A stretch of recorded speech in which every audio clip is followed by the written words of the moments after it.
বুধবার জাতিসংঘ নিরাপত্তা পরিষদে লেবাননের রাষ্ট্রদূত আহমদ আরাফা তার দেশের দিশেহারা পরিস্থিতির চিত্র তুলে ধরেন। তিনি স্পষ্ট জানান, লেবানন আর অতীতে ফিরে যেতে চায় না এবং বৈরুত এখন আন্তর্জাতিক তত্ত্বাবধানে সরাসরি আলোচনা ও যুদ্ধবিরতির জন্য মরিয়া। লেবাননের প্রেসিডেন্ট জোসেফ আউনের পক্ষ থেকে আহমদ আরাফা একটি পূর্ণাঙ্গ যুদ্ধবিরতির প্রস্তাব পেশ করেন। এই পরিকল্পনায় লেবাননের সেনাবাহিনীকে শক্তিশালী করা এবং সংঘাতপূর্ণ এলাকাগুলো থেকে হিজবুল্লাহর অস্ত্রভান্ডার নির্মূলের রূপরেখা রয়েছে।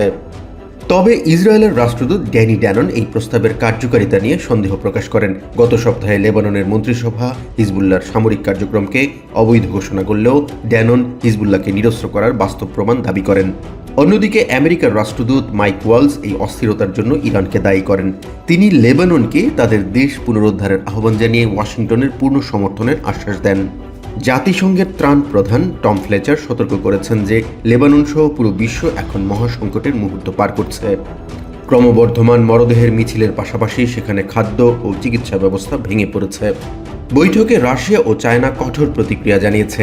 রাশিয়ার প্রতিনিধি এই পরিস্থিতির জন্য সরাসরি আমেরিকা ও ইসরায়েলকে দায়ী করে অভিযোগ করেন ইসরায়েল আন্তর্জাতিক মানবাধিকার আইন লঙ্ঘন করেছে।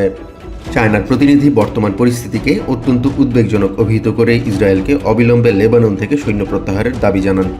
লেবাননের মানবিক সংকটে পাশে দাঁড়িয়েছে ফ্রান্স। তারা লেবাননের সেনাবাহিনীকে সাঁজোয়া যান সরবরাহ ও 6 মিলিয়ন ইউরো সহ প্রচুর ওষুধ পাঠানোর ঘোষণা দিয়েছে। ব্রিটেনের রাষ্ট্রদূত ইসরায়েলকে বেসামরিক স্থাপনায় হামলা বন্ধের অনুরোধ জানান। Jahan Mithun, TVN 24 news desk. New York থেকে সম্প্রচারিত টিভিএন 24 টেলিভিশন বিশ্বজুড়ে বাঙালির কণ্ঠস্বর।